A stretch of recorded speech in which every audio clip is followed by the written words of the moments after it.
Good afternoon. My name is Spencer Gibb. I am the lead of the Spring Cloud core systems. I have been at Pivotal for the last 5.5 years as an engineer working on Spring Cloud. I am from, here.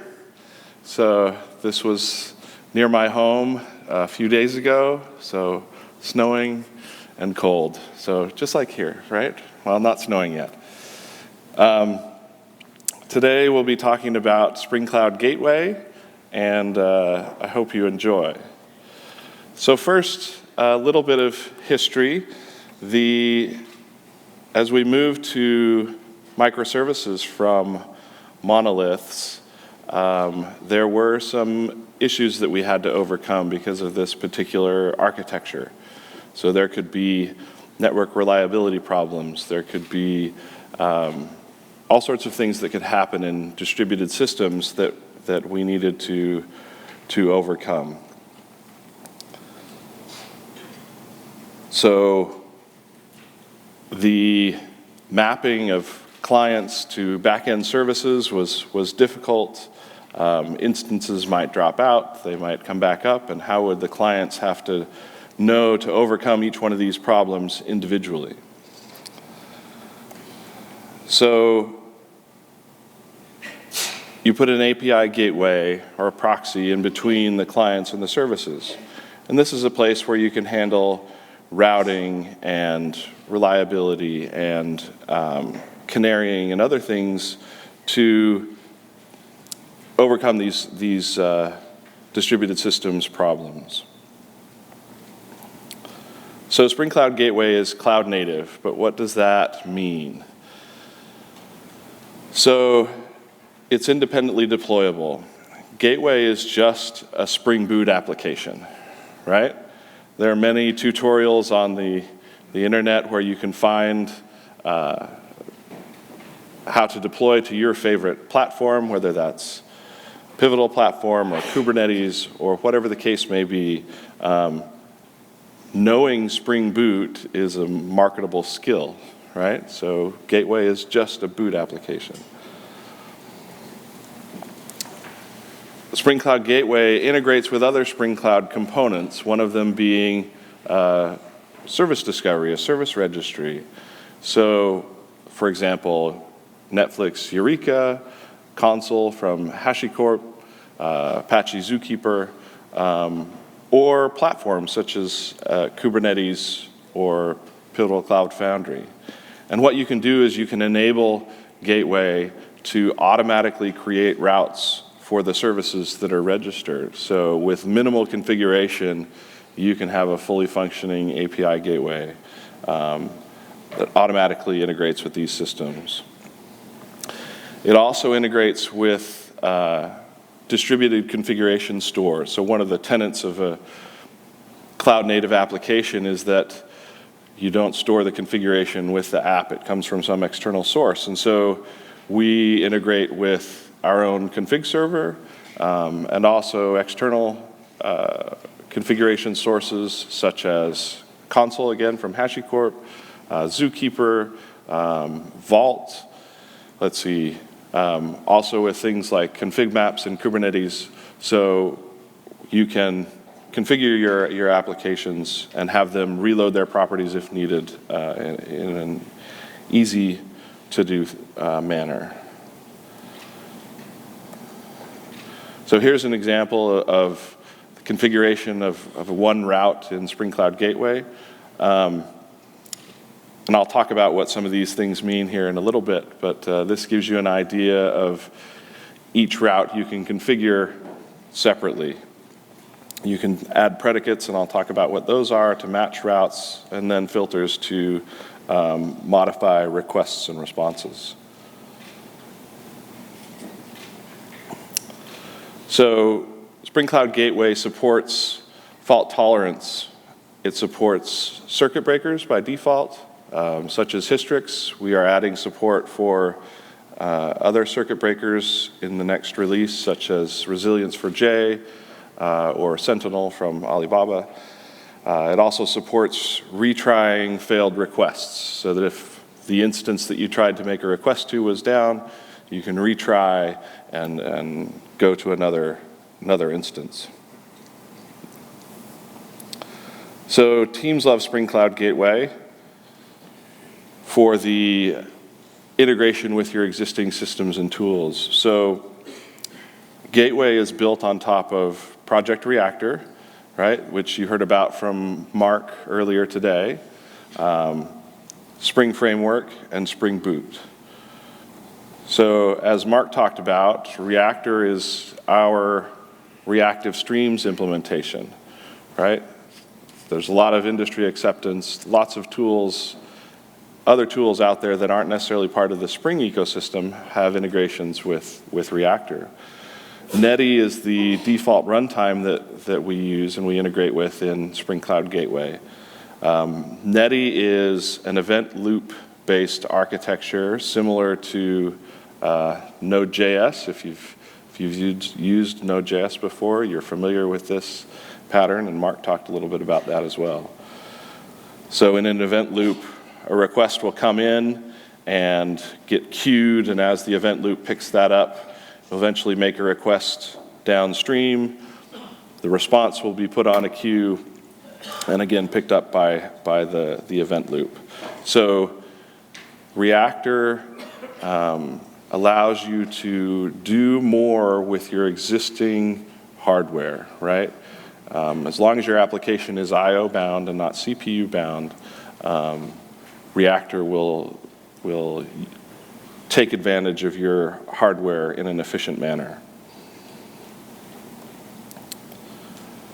So part of the reason that Gateway was written was with developer experience in mind. And so part of that was a Java DSL and a Kotlin DSL. So you can take advantage of your IDE in configuring your routes. And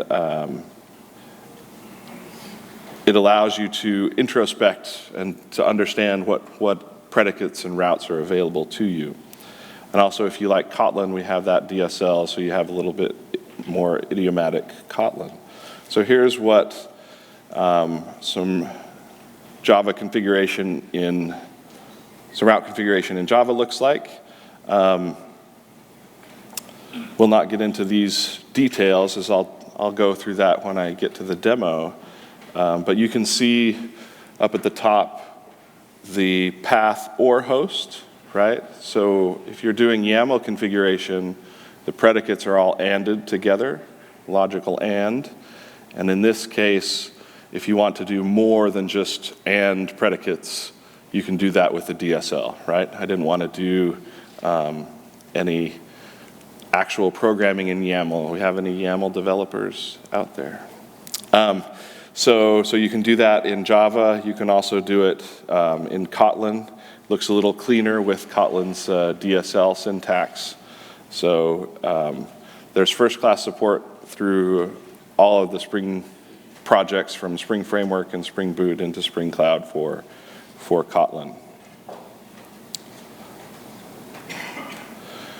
So let's look at kind of the life cycle of a request through Spring Cloud Gateway. When I was designing Spring Cloud Gateway, I wanted the developer experience to be very friendly and easy to understand. If you're familiar with Zuul from our previous generation of API gateway, it had some inconsistencies in its API, and a lot of things were much more difficult in Zuul, so we wanted to make this a very developer-friendly thing. So we take advantage of Spring Framework. So one of the things that Frameworks provides is a handler mapping. This is how Spring MVC or WebFlux matches a request to your controller, correct? Right? You write at request mapping and you give it a path and some parameters, right? So we take advantage of that and plug in these custom predicates and allow Spring Framework to handle the matching for us.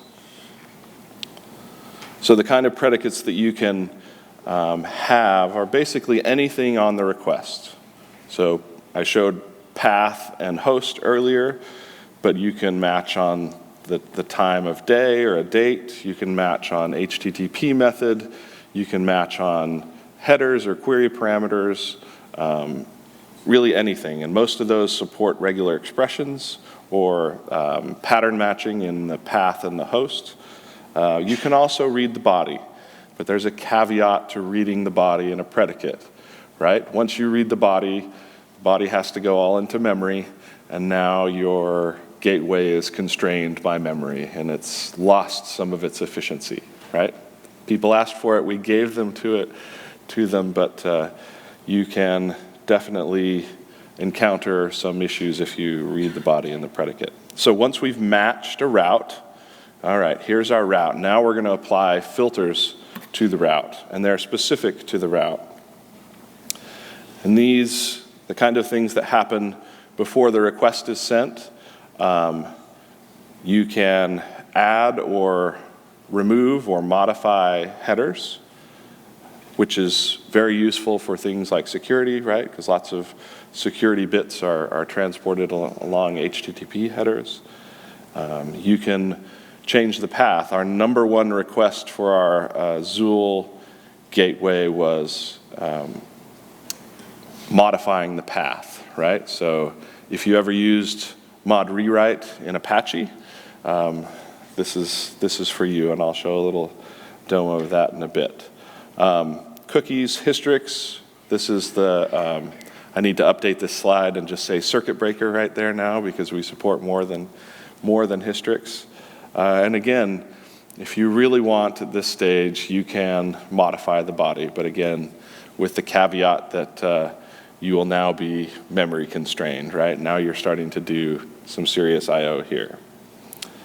So once those filters have run, we have some global filters set up, and global filters apply to every request based on usually the protocol, and so, or globally without any checks. So the Netty router, for example, sends HTTP requests with the Netty HTTP client. We have a WebSockets support in Spring Cloud Gateway, so that was another feature in Zuul that was not supported, were long-running HTTP requests, so we support WebSockets now. The load balancer, so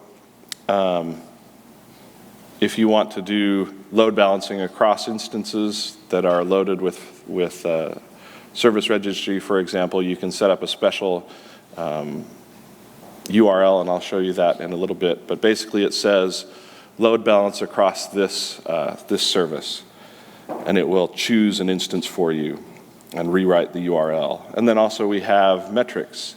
So we have a special metrics filter that is integrated with Micrometer, which is the SLF for J for metrics that's from the Spring team. And this will export to whatever system your enterprise has. So global filters, they make the request downstream, and then we start to get the response in a stream, correct? So here you can do things like setting the HTTP status, again, modifying response headers, adding, removing, as well as cookies and the like. So the other thing that we wanted to do was make it very, very simple to write custom filters, right? In many of the types of gateways that exist, to do anything custom, you're either writing C or C++ or maybe something like Lua. We wanted you to be able to write filters and predicates in the language that your enterprise writes with, right? Which is typically Java or Kotlin if you're so inclined. But and we wanted to make them simple and testable. So you can see this isn't a lot of code. The parse method and the set status method just have a few lines of ceremony, so they don't do a whole lot. But because this is all built on top of WebFlux from Spring, Spring has testing facilities for all the WebFlux components, so you can unit test this with mock requests and mock responses in isolation. You don't have to spin up a whole server just to unit test your filters and predicates, which is really, really nice. We do it all over inside the gateway project itself, and we also do integration tests because we want to make sure that when you actually send real requests and responses that it does work. But you can write them, they're fairly simple, and you can write your own filters and plug them into Gateway, and it will work just fine. All right, demo time. So first of all, you saw Mark Heckler today, right? He gave 2 wonderful talks. He may have been talking a little fast, but they were fantastic, right? And he did lots of live coding, right? And he's very good at it. So I don't do this for a living, right? Mark and Paul, they talk to people for a living. I'm an engineer, I build things. So I'm an amateur live coder, so please forgive me as I do the demos. And if Josh had been here, he is just like, he's a live coder god, right? So, yeah. So here we are at the initializer. All right, it's connected. Awesome. So we are going to create gateway with boot. Is that a little better? A little bigger? With boot 2.2.1. So we need gateway. I want Actuator, because I'll show you that. I want Redis, Hystrix.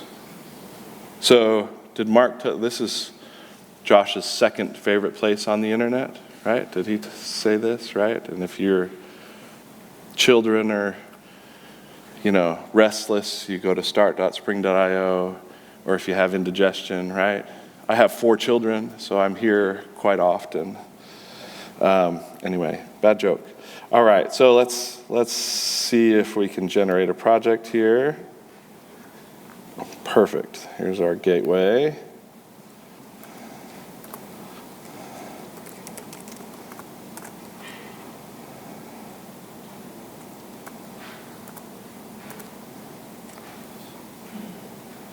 All right. No, I don't want to update during my demo.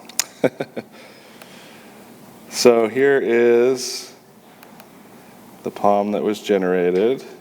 So again, boot 2.2.1, which brings in a release candidate of Spring Cloud, and then our gateway starter, and these others is I'll talk a little bit about them in a few minutes.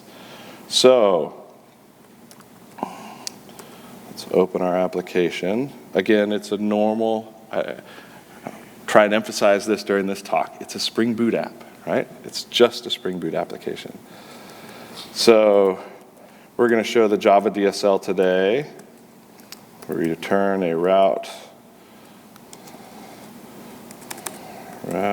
locator. There we go. We need a bean type route locator builder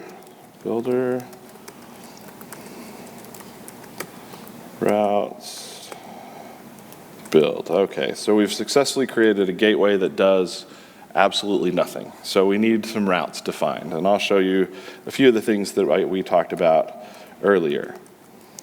So I like to create a route with an ID, and I'll show you why it's useful in a little bit. So this one, our path, we're going to say / headers. We are going to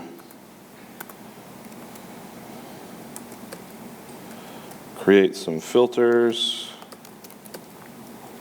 We're going to add a request header. I'm not using Kotlin, so I have to use double quotes.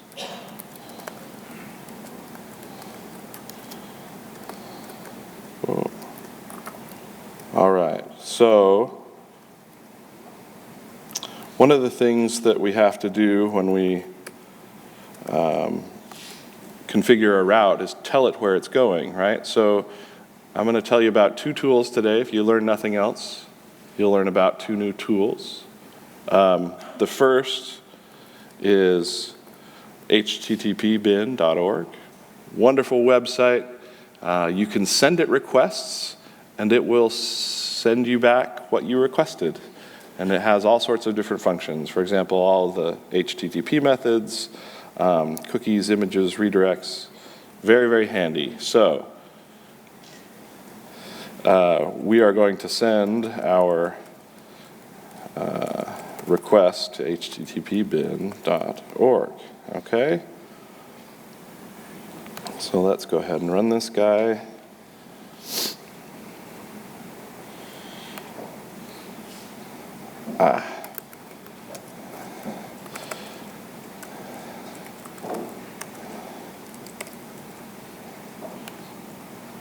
Something's running on port 8080, and I haven't figured out yet what it is.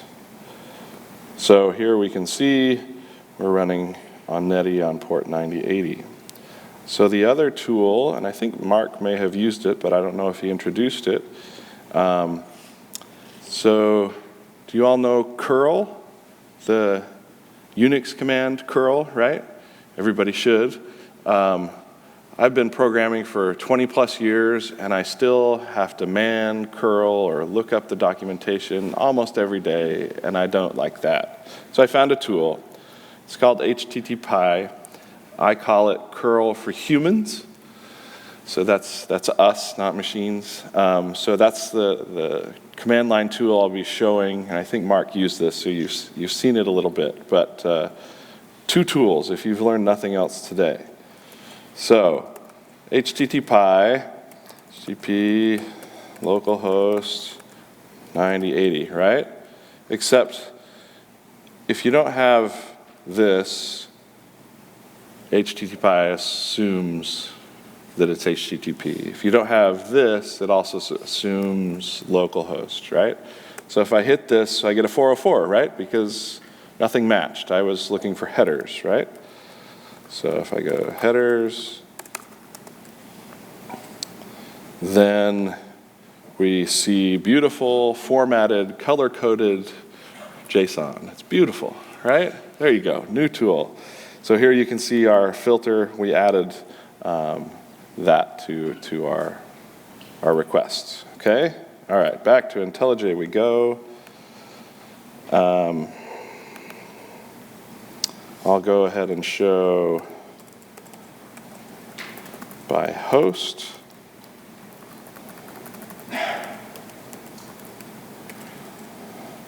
So you can do pattern matching like this, again, straight from Spring Framework. I didn't have to write it, I just used it.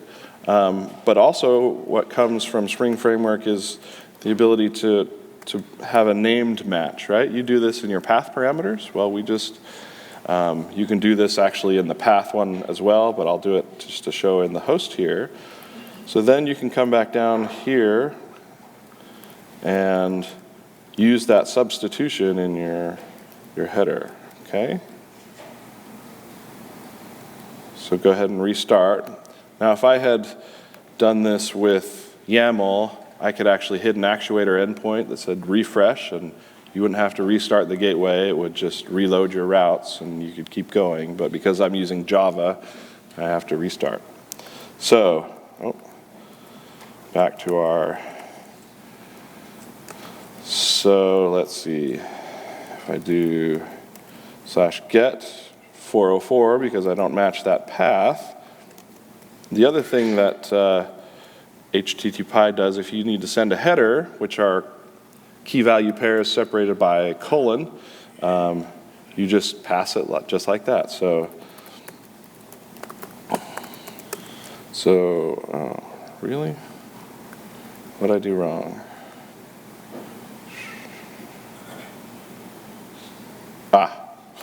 I see what I did wrong. I had the wrong predicate. Copy and paste errors. They'll get you every time, right? But I'm a lazy developer, so I copy and paste all the time.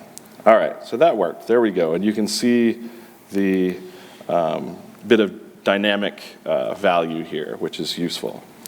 So let's go ahead and do a Hystrix route. So I'm just going to keep using the host because it's an easy thing to switch off of for doing demos. Hystrix.org. So instead, say Hystrix, and I need to give it a little bit of a parameter there. Oop.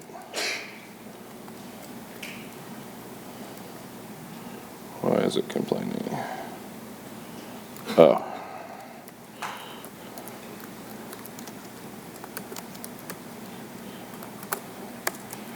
That's right. So if I go ahead and run this,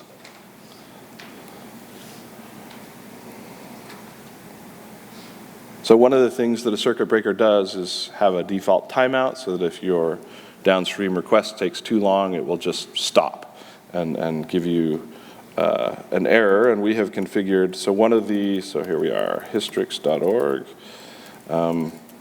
One of the methods in HTTP bin is delay, and you give it a number of seconds. So the default timeout is 1 second, so this should time out. Beautiful, and we get a 504 gateway timeout. That seems appropriate, right? Not very useful to a client, but appropriate. So one of the things that we added was the ability to configure a fallback URI. And what that is that it looks for just a local controller. So you can say, we'll now call this thing a REST controller and request mapping.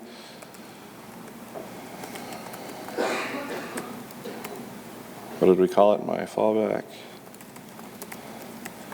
string. This can be, the type can be anything, right? So I'm just doing something simple.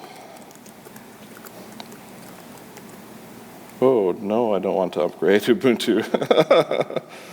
Okay, thank you. All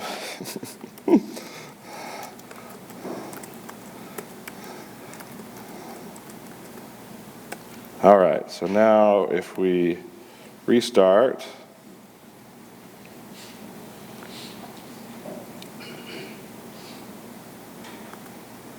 we run this same. Instead of a 504, we get a 200, right? I put a static message in here, but you would actually do something real there that would be useful for your client. But again, it's in a very comfortable, well-known way of dealing with a request, okay? The last one, which failed miserably the last time I showed it, was I wanted to try and show WebSockets. So again, we're going to do path here /echo. We don't want anything here. The URL is AWS localhost 9,000. So what I'm going to do really quick is run this little server here. This is just a WebSocket server listening on port 9000. And also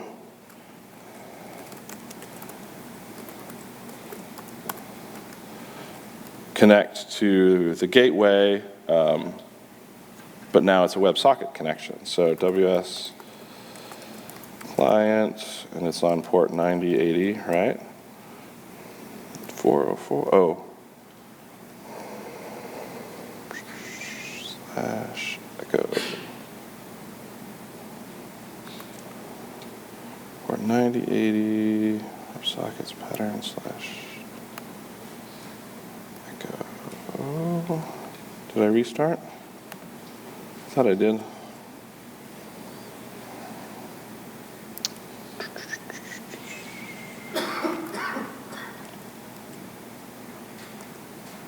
There we go, okay. So I just hadn't restarted. So I can say from the client, hello, the server received it. This is all going through the gateway. I can respond back from the server and the client got it. So yay, long-running WebSockets. Okay, good, I'm glad that one worked because last time it was a hard fail. All right, so let's move on a little bit back to our slides. I do have another demo. So teams love Gateway, so we're working with our commercial team on a product that will be a management console integrated with Gateway. It'll have links to documentation, metrics, and tracing information, as well as making your APIs discoverable. So the team I was working with, we put some ideas together and come up with, this is just basically a screenshot. There's no product that looks like this yet, but they are working on it. So something like this will be available commercially from our team in the future. But you can see you get human readable names and descriptions of your APIs, you know, what predicates that they match, what are the filters associated with each one, links to documentation, metrics, and tracing, okay? So I'm super excited about this because developers in your enterprise would be able to come to this and see all of your APIs in one place. Another one is that in some types of API gateways, that like SaaS offerings, there tend to be, I need to file a ticket because I want to change this thing, and then there's all this turnaround and ceremony. But with Spring Cloud Gateway, it's just Spring Boot, so just deploy it or just do a configuration change, whatever the case may be. It just follows your normal CI/CD, continuous integration and continuous deployment process. Again, it doesn't really matter what language your clients or downstream services are written in. It's HTTP, right? It'll go through the gateway. So security loves Spring Cloud Gateway because of its integration with your existing systems. So we get Spring Security, right? So this has integrations with all the popular authentication and authorization systems, and you can use technologies such as OAuth 2 and JSON Web Tokens. We have a single sign-on product if you're using Pivotal Platform that will automatically set up single sign-on between your applications, whatever the language that they are written in. So operators love Spring Cloud Gateway as well because of the resiliency that it provides and the information that they can get out of Spring Cloud Gateway. So one of the things that I mentioned before is it does request rate limiting. So I'm going to hop back to IntelliJ here, and hopefully we can see this in action.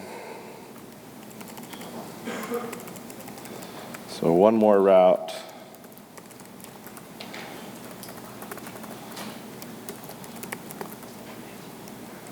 So here we're going to request rate limiter.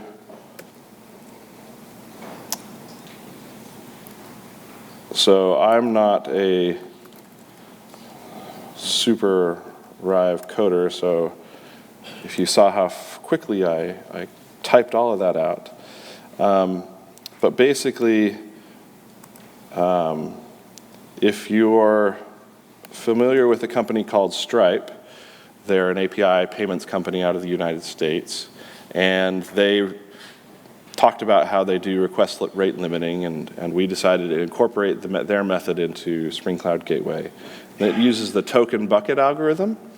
If you like reading technical white papers, go look it up. It's a fun read. But it's modeled literally after a physical bucket where tokens get dripped into the bucket, and if you need to make a request, you take a token out of the bucket. So the replenish rate is how many tokens get put in the bucket per second, in this case 1. And the burst capacity is the size of the bucket, how many tokens that bucket can hold. And so in this case, they're the same, so we get roughly 1 request per second. But you could set up, for example, a replenish rate of 10 and a burst capacity of 20. Therefore, if during one particular second you didn't have any requests, but the next second there were 20, it would still go through. Does that make sense? So it's an interesting way of doing it that works well across a distributed system because we use Redis in the back end to store the state of the rate limiter. So one of the other things that we need is a key to divide up the buckets, right? So whether it's by user, some API token, or something like that. So we have an API called a key resolver.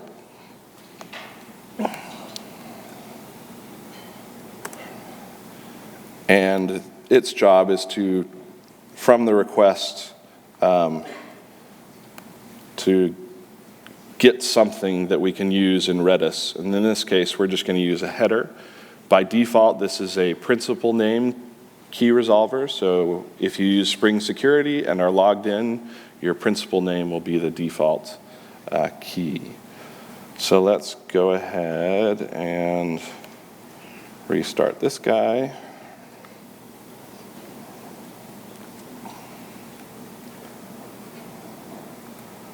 Oh, back to our terminal. So if we do this again, headers, limited, we should get a forbidden because we didn't pass a token, right? If you're rate limiting and they don't have proper identification, we should fail. So again, token, 1, 2, 3. Oh, I know, this was a typo. I can fix this one. Headers. Are we having internet problems? I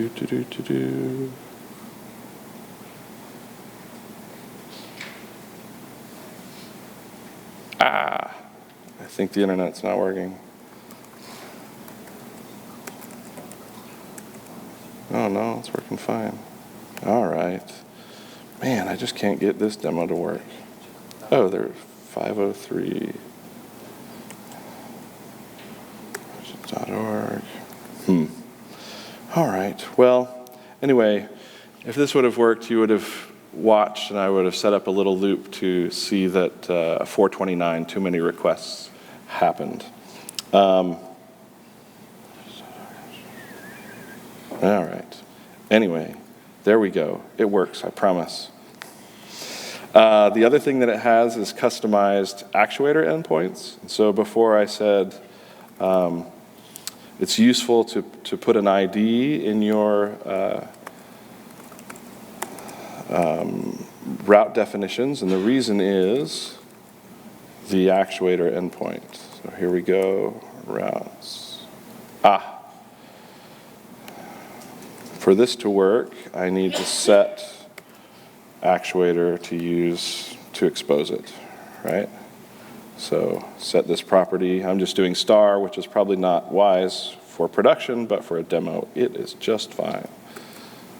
All right, so you can see our route IDs. The predicates have pretty strings with their configuration. The filters also do.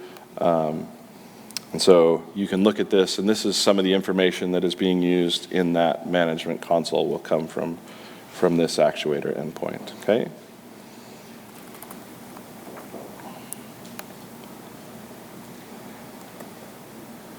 So we heard a talk about when to determine if you need to deconstruct a monolith, right? So this is one of the things that you can do. These applications that are monoliths are typically legacy, right? I don't know if there's much of a, I like a different term called heritage. These apps usually are what are making your company money, right? Not the new thing you've written, it's the old one. So useful if you can still access it through the gateway. You can create a route that's default to the old one, and then as you rewrite new pieces of the application, you can slice them off. We talked a little bit about micrometer before. So once you plug in micrometer support, you get these pretty graphs of all the information flowing through your system. I talked about tracing. So Sleuth from Spring Cloud is our tracing solution. So tracing is a tool to see what parts of your system are slow. So this is, we have integration with that, so you can debug into your system. And lastly is RSocket that Mark talked about today, right? He talked about RSocket and its capabilities. We are creating a broker inside of Spring Cloud Gateway that will eliminate the need for things like client-side load balancing and service discovery, and some of the things that a service mesh might provide will do inside a gateway broker. So again, Spring Cloud Gateway, this cloud-native gateway that developers love because of its ease of use and developer experience, integration with existing systems and its resiliency, and just an easy way to integrate your applications in a cloud-native manner. So thank you very much. I'm